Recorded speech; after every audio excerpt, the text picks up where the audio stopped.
I've divided this video into two controversial segments. The first half is psychological advice for the person who's been cheated on, and the second half, you guessed it, it's for the person who's done the cheating. Because statistically speaking, you will fall into either category, or maybe even both categories over the course of your lifetime. And it's a very sensitive topic because I cannot make a generalized video for a generalized audience and also for you and not step on a few emotional landmines. So my honest suggestion, if you're going to stick around for this video, is A, you could either watch the section that most applies for you, someone who's been cheated or someone who's done the cheating, but option number B is a bit more psychologically mature and also significantly more robust as an overall educational experience, which is to watch the entire video, maybe still begin with the section that applies the most to you. I've timestamped it down below. Cheating is something which happens to most people, but also it's one of those things which is often very shameful, very secretive, or otherwise dealt with in very unconscious ways. Betrayal and infidelity tears relationships apart, and I get questions like this one on a frequent basis, but I nonetheless try and avoid making videos on YouTube, even though it's one of the main themes that I deal with in private client work. Either a recent betrayal, a recent affair, a cheating, an infidelity, a breakup, or an otherwise devastating situation in real time, or something which is still haunting someone from 5 or 10 years ago. There are many different types of infidelity, and I need to make it clear before we go into these two sections that we need some pre-framing. You'll notice from the title of this video, I wrote move on, and we've already got a crossroads which kind of guides your decision making about how you're going to proceed. No matter if you're the one who's been cheated or the one who's done the cheating, moving on can mean fundamentally, are you going to stay in the relationship and work on this together? A painful healing moment to get stronger, potentially down the road? Or is moving on accepting that you are now fundamentally in irrevocable and irreparable territory, and it's time to have a breakup, hopefully in the least devastating and the least damaging way possible? But those are the two rough options. Are you both going to decide to make it work and keep going further, or does making it work together mean you're breaking it up, or does breaking it up mean that you're actually one of you is getting the question on one side? It's a really complex situation. For the sake of making a video which has potency, I'm going to assume that moving on after infidelity means that both people in the relationship have enough dedication, honest self-reflection, and the ability to work over a long time frame to make the relationship heal together through their shared conversation, because otherwise I'm making a conversation about how to get over cheating in a breakup scenario, and these videos are very different videos. So we're going to go with the example of, even if you've been cheated on, you're going to try and make it work, and if you're one who's done the cheating, you're going to try and reconcile your emotion. But this is where I get to the second issue of the video, which is the nature of the cheater and the cheatee. Winner, loser, abuser, victim dynamics. The honest adult framing for the whole video is that every relationship is made of two people, and no person has 100% and 0% of the responsibility. Overall, as a general rule of thumb, the person who's done the cheating is more to blame. That could be 90% and 10%, that could be 95% and 5%. It could only be 60% and 40%. It could be a very toxic relationship with years of miscommunication and shady behaviors, and then finally something happens and it's only a 60-40 split. I'm going to assume that as a general assumption, we tend to side with the person who's been cheated on as being the victim, and the person who's done the cheating as being the malevolent, you know what, call them whatever you will. That's a general accepted consciousness, but we still need to accept, if you really want to understand what's happened and really move beyond this pattern, no matter if it happened 5 years ago or 5 minutes ago, it takes two in every relationship. But the final disclaimer before going into the two segments is that if we're going to work with healing infidelity, we're ultimately asking the question of forgiveness.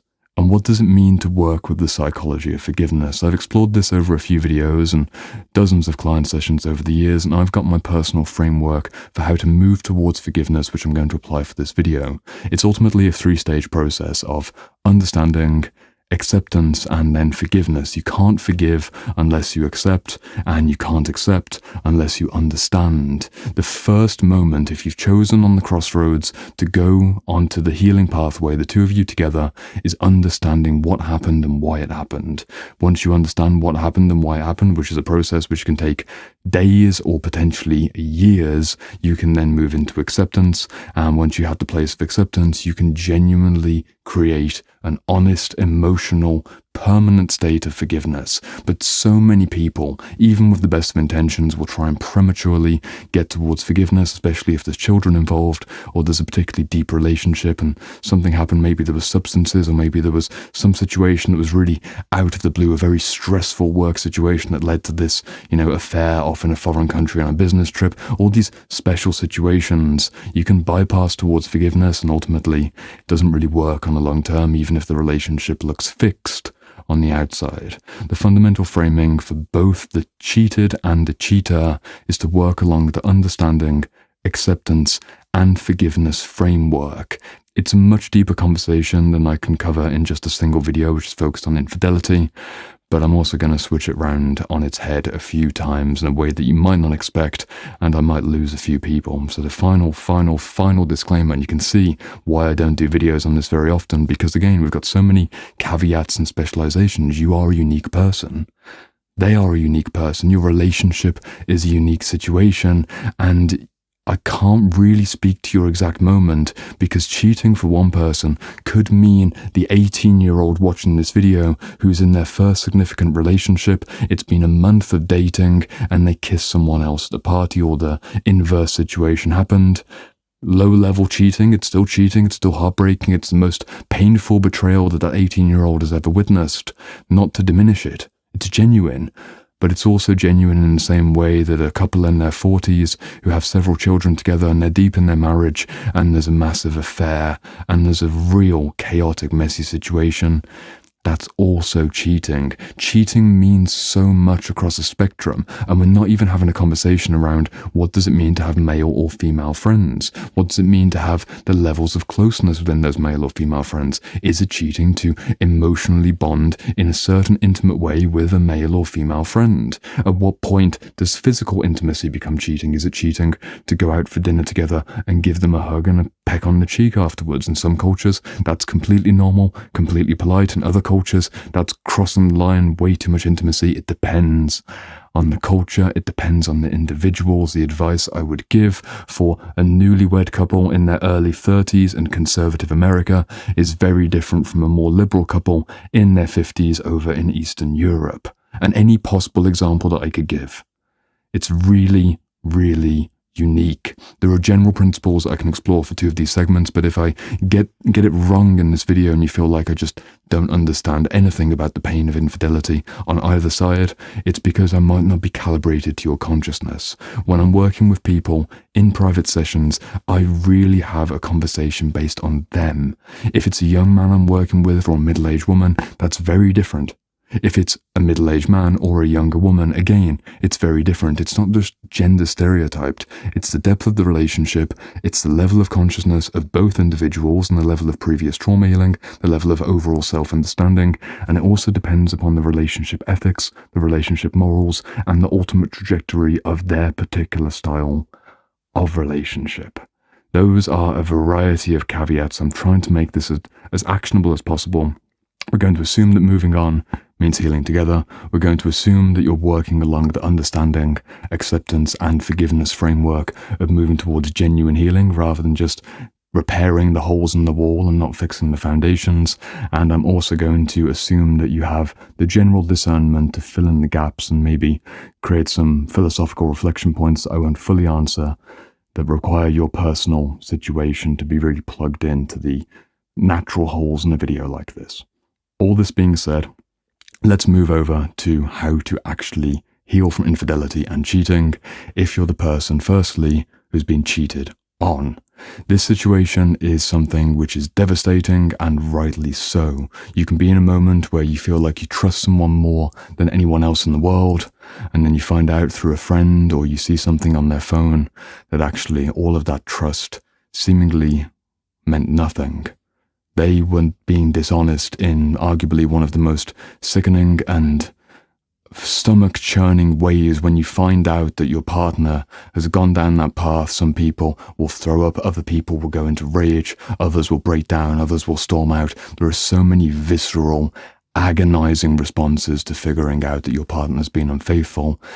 And everyone experiences a degree of that, because there's very few people, unless you have the response of shutting down and getting cold and feeling nothing, even then it's a trauma response, and there's a heavy wall of repression to keep you safe from the violence of emotion that comes up when such a visceral wound has struck you in the heart. I get the moment. That's what it feels like, but how can we heal? How can you move on together? Assuming again that you want to make this work, the way to really do some mental gymnastics, applying the forgiveness paradigm, it's not about forgiving them. Not at the first stage. Not at the first stage. It's about honestly sitting with yourself and asking yourself a very important philosophical question. Can you respect yourself for forgiving them? Can you respect yourself for staying in the relationship even if you've been cheated on? That's a very controversial question, and if you really answer that honestly, you might change the direction of where you're going to go. For some men and some women, if they really sat with the moment of actually, would I respect myself for forgiving them for what they've done? They sit with that question for a few weeks, and the answer is no. That's your baseline.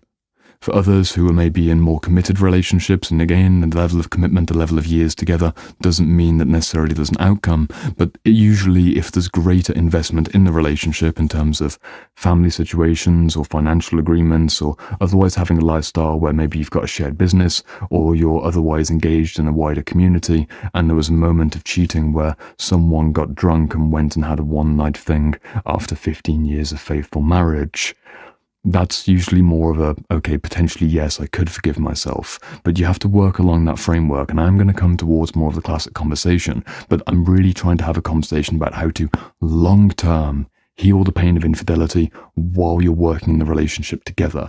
The person who is in the more disempowered position, as they potentially swing into the empowerment position of, I'm the one at fault, I'm the one who's been faulted, I'm the one who's experienced the pain, and now you get the power to decide, are you going to go forwards or not? You have the power.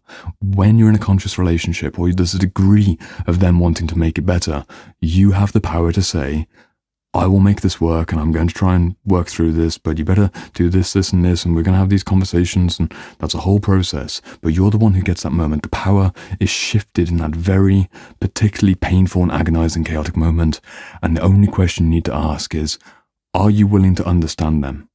Are you willing to then eventually accept them? And do you think that you'll be able to forgive them? But are you okay with you being the person who's making those decisions? And will you feel like you still have self-respect and self-love if you say yes? For some people, when I've worked with clients, the answer to this question is, you know what? In the past, I haven't given it this much consciousness and consideration. I felt like I would be, if I were to say yes, I would be lying because I'm just people-pleasing, or I'm afraid to lose them, and it's more of a disempowered situation. The way to make it work, and I've seen this work, people who are healing from infidelity, is if you say, this is the last time in my life, and out of a genuine act of attempted higher compassion and higher love, I'm going to give this one little permission slip of, this person gets this, and never again in this life. And then you know that if it were to happen again, you answered the question the first time round. It's a strong but vulnerable move, but it's the first move that you have to make, because otherwise you're not going to be able to move genuinely into the understanding and accepting and forgiving them. You return the conversation to yourself to begin with, and this is where another Jordan classic conversational, why are you being so disvalidating? Can't you just validate my emotions about how I've been hurt?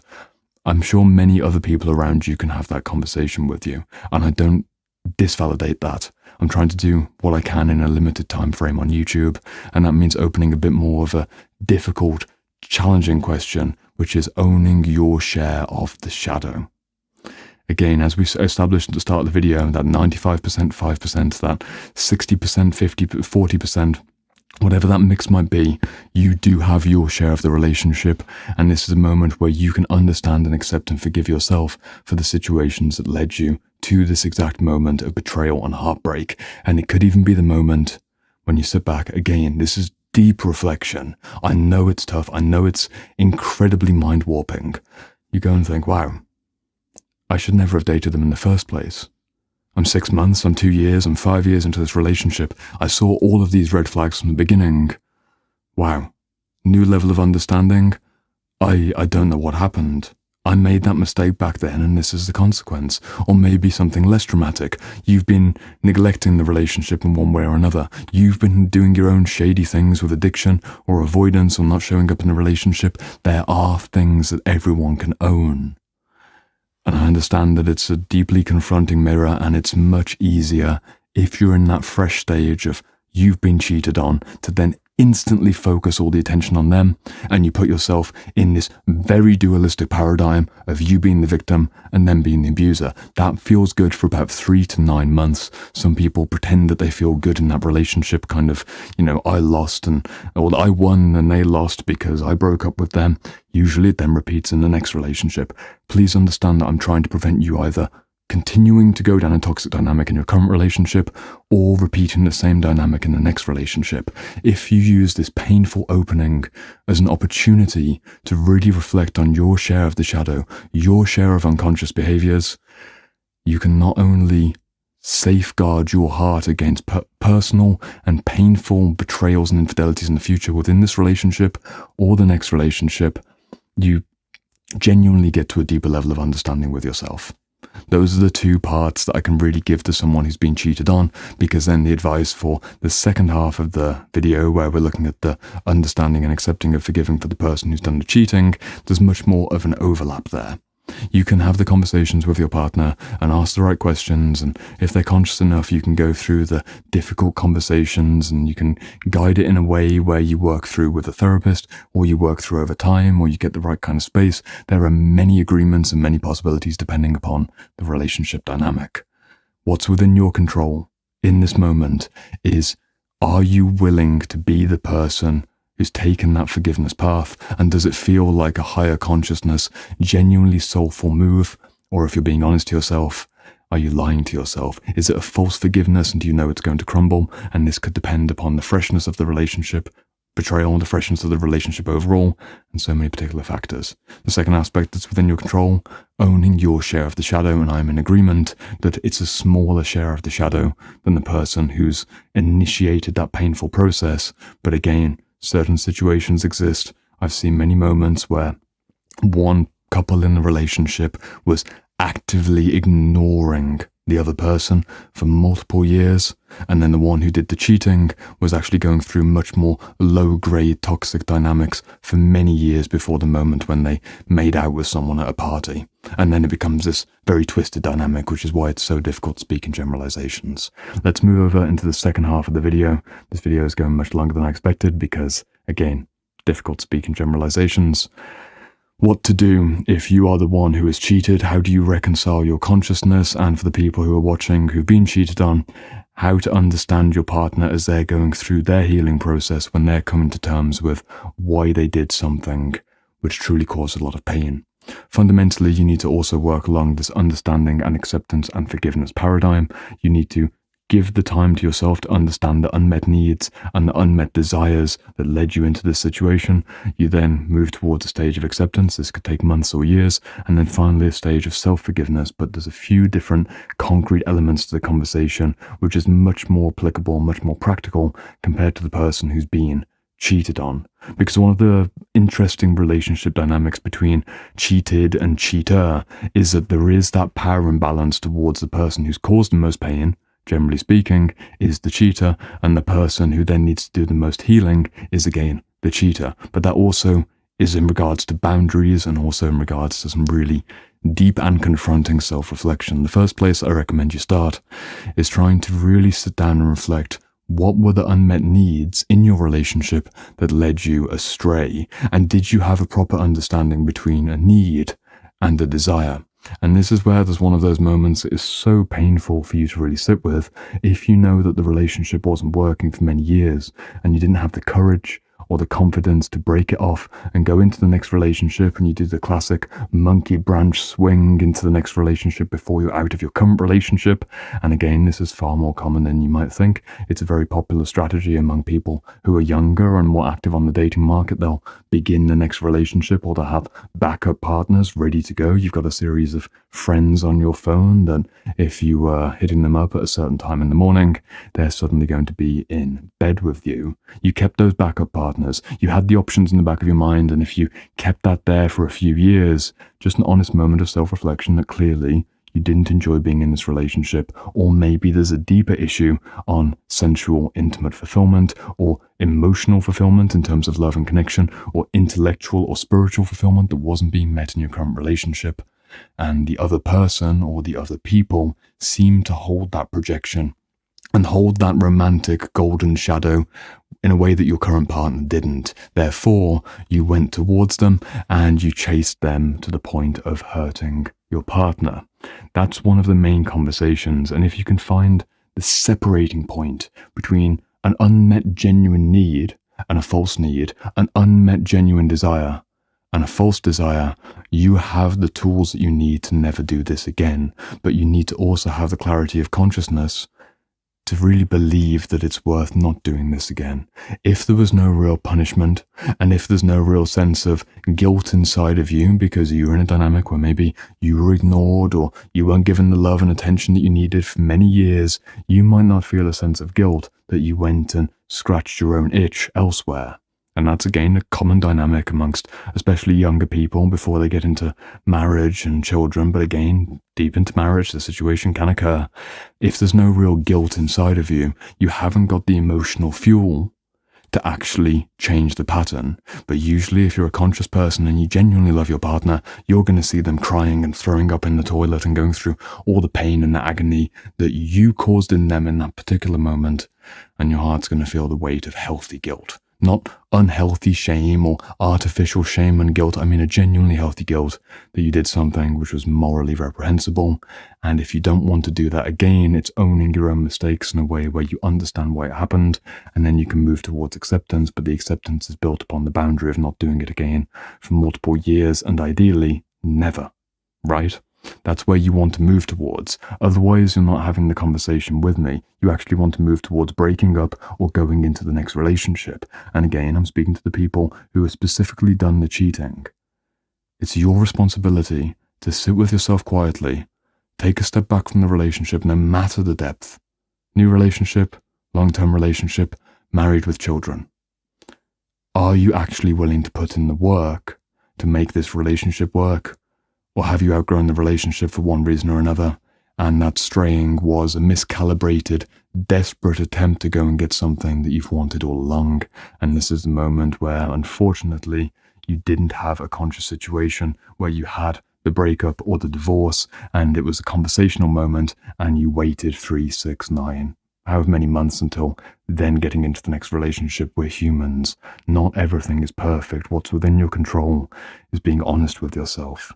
Some genuine self-reflection.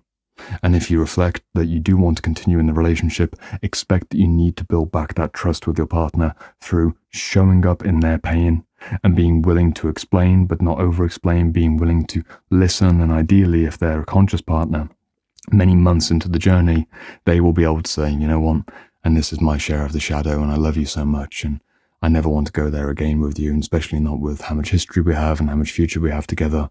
If they can come to the point of adding in some love, firstly, you'll be the one adding in most of the love and the safety, but eventually this is where it really can become quite twisted. You never want to be in a situation where you now have the cheating that happened is then held over your head for the next 40 years of the relationship, and you have this bitter, resentful power dynamic because you've just shifted in to another unconscious relationship structure where you just become victims and abusers in this very shadowy way. You need to genuinely want to heal this together.